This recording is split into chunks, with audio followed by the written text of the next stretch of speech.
તો આજે એક ડિફરન્ટ પ્રકારની, એકદમ જુદી પ્રકારની તમને મની પ્રેક્ટિસીસ કરાવું છું. એ પ્રેક્ટિસ ઉપરથી આપણે આપણા માટે જેટલા પણ પૈસા ખર્ચવામાં આવ્યા છે એનો પૂરેપૂરા દિલથી આભાર માની શકીશું. તો આ પ્રેક્ટિસીસ એટલી બધી પાવરફુલ છે કે જો તમે આ વિડીયો રોજને રોજ ખોલીને જોશો અને અનુભવ કરશો તમારા જીવનમાં, તો પણ એ પ્રેક્ટિસ તમારા માટે કામની છે.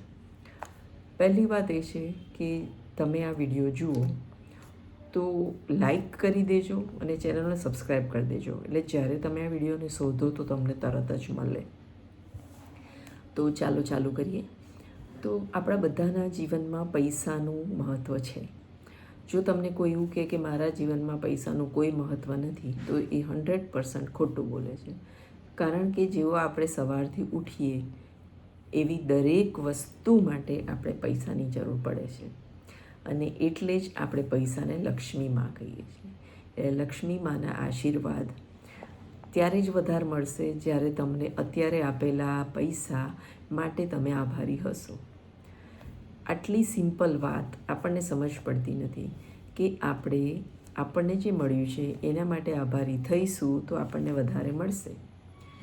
એક સાદી વાત સમજી લો કે જો તમે કોઈને 50 રૂપિયા આપ્યા હોય તો પણ તમને એવું થાય છે કે એ સામેવાળો માણસ તમારા માટે સારા શબ્દો બોલે, અથવા તમારો આભાર માને, અથવા તમે કશે ગયા હોય તો તમને ઊભો થઈને ખુરશી આપે. આ 50 રૂપિયામાં આપણે આટલું એક્સપેક્ટ કરીએ છીએ. તો વિચાર તો કરો કે આખી જિંદગી આપણને જે પૈસા મળ્યા છે એ મા લક્ષ્મીના આશીર્વાદથી મળ્યા છે, અને આપણા માતા પિતાએ આપણા માટે વાપર્યા છે. તો આજે એ જ પ્રેક્ટિસ બહુ જ દિલથી તમારે કરવાની છે, અને બહુ જ દિલથી આ હું જે બોલું છું એ બધું લખવાનું છે. તો તમે આ પ્રેક્ટિસ કરવા માટે નાનપણથી ચાલુ કરજો કે નાનપણમાં તમારી માટે ક્યારે ને કેવી રીતે પૈસા ખર્ચ્યા છે. એના માટે તમે સ્લોટ બનાવી શકો છો.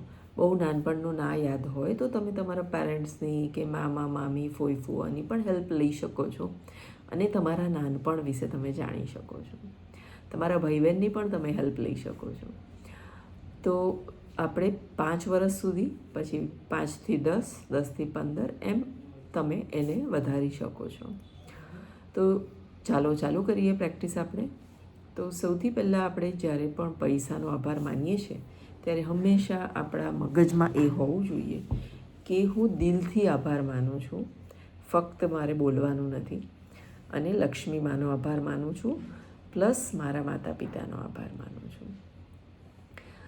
તો હું દિલથી આભારી છું લક્ષ્મી માની કે એમણે મારા પપ્પાને પૈસા આપ્યા, જેનાથી પપ્પા અમારી સ્કૂલ ફીસ ભરી શકતા હતા.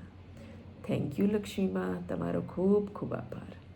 હું દિલથી આભારી છું લક્ષ્મી માની કે તમે મારા પપ્પાને પૈસા આપ્યા, જેનાથી એ અમને દર વેકેશનમાં ફરવા લઈ જતા હતા. થેન્ક યુ લક્ષ્મી માં, thank you thank you thank you. હું દિલથી આભારી છું લક્ષ્મી માની કે તમે મારા પપ્પાને પૈસા આપ્યા, જેનાથી મારા ઘરે રોજ સારો નાસ્તો અમને ખાવા મળતો હતો. થેન્ક યુ લક્ષ્મી માં, thank you thank you thank you. હું દિલથી આભારી છું લક્ષ્મી માની કે તમે મારા પપ્પાને પૈસા આપ્યા એટલે પપ્પા મને દ્વારકા લઈ ગયા હતા.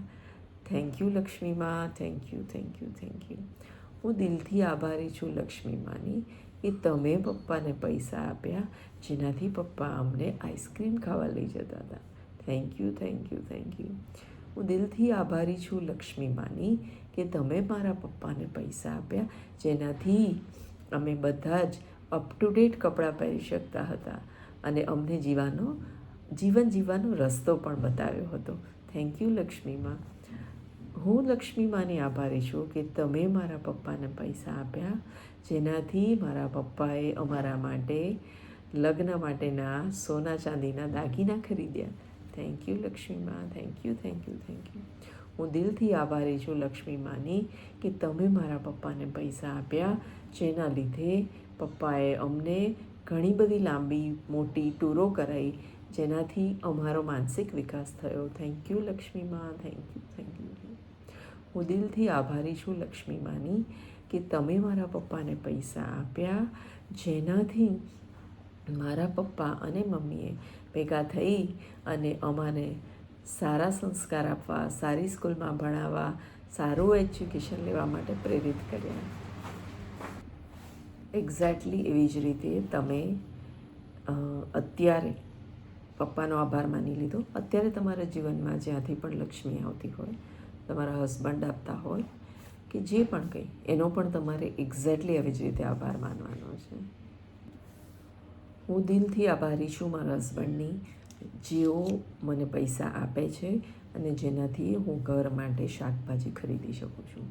હું દિલથી આભારી છું લક્ષ્મી માની કે તમે મારા હસબન્ડને પૈસા આપો છો, જેનાથી અમે પિક્ચર જોવા માટે ખર્ચી શકીએ છીએ પૈસાને. હું દિલથી આભારી છું લક્ષ્મી માની કે તમે મારા હસબન્ડને પૈસા આપો છો, જેનાથી અમે લોકો ઘરમાં દાળ ચોખા લાવી શકીએ છીએ. હું દિલથી આભારી છું લક્ષ્મી માની કે તમે મારા હસબન્ડને પૈસા આપો છો, જેનાથી અમે લાઇટ બિલ ભરી શકીએ છીએ. હું દિલથી આભારી છું લક્ષ્મી માની કે તમે મારા હસબન્ડને પૈસા આપો છો, જેનાથી અમે લોકો હોટલમાં જમવા જઈ શકીએ છીએ. આવી રીતે તમે અગણિત આભાર લખી શકો છો. બેઝિકલી વસ્તુ એ છે કે તમે આભાર માનશો તો આભારની પાવરફુલ શક્તિ તમને વધારે ને વધારે વસ્તુઓ આપતી જશે.